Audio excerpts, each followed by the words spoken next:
Si on parle de red flags, là, on va parler là, de dating, de se remettre sur le marché, comme on dit. Vous avez de l'expérience, vous avez été en couple. Pour ceux et celles qui sont célibataires, ça n'a peut-être pas fonctionné auparavant. Ça ne veut pas dire que ça ne peut pas fonctionner dans le futur. Ça dépend comment vous vous construisez. Ça dépend qu'est-ce que vous regardez. Premièrement, on cherche toujours le meilleur ou la meilleure candidate possible. C'est comme ça. On ne vise jamais vers le bas. On veut les meilleurs candidats possibles pour nous. OK? Donc, c'est ce qu'on veut. C'est la tendance générale. OK. Maintenant, ça veut dire qu'il faut sélectionner une personne qui a des qualités, mais il faut aussi que cette personne-là nous choisisse. Parce que la sélection, elle est mutuelle. Ce n'est pas juste vous qui sélectionnez. Ça va dans les deux côtés. Donc, c'est une sélection mutuelle. Ça veut dire que vous voulez voir une personne qui a le meilleur éventail des bonnes qualités, qui augmente la qualité des relations, mais aussi vous voulez les porter, ces qualités-là, parce que rappelez-vous que vous devez vous co-sélectionner. De quelle qualité on a besoin? Alors, comme je vous ai dit, la première chose que je regarde chez une personne, les sous-types de motivation. Si, par exemple, mettons que vous allez dans une date, vous rencontrez une personne, vous lui parlez un petit peu, et vous voyez, par exemple, que l'écoute est difficile. C'est-à-dire que pendant que vous parlez, vous voyez l'attention de la personne. Elle pense, elle ne vous écoute pas, elle est facilement distraite. Ça veut dire que c'est une personne qui maîtrise pas bien son attention consciente. Ça veut dire que ça va être une personne qu'on peut distraire facilement. C'est une personne qui est probablement plus anxieuse. Donc, plus l'attention est instable, plus l'anxiété se faufile avec l'attention instable, ou l'attention qu'on va appeler divisée, ou l'attention fragmentée entre plusieurs tâches.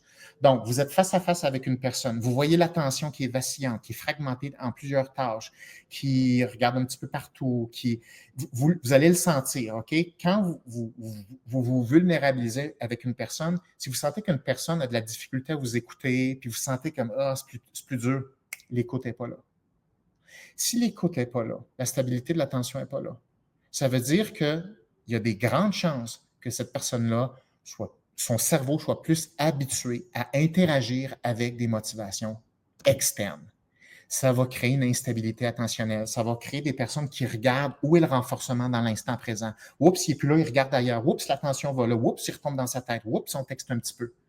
L'attention qui va un peu partout, automatiquement, s'il y a quelque chose à retenir de ce bloc-là, gardez en tête la capacité d'écoute d'une personne et comment une personne gère son attention. Et là, pensez à ce que vous avez appris aujourd'hui. Faites le lien avec la motivation.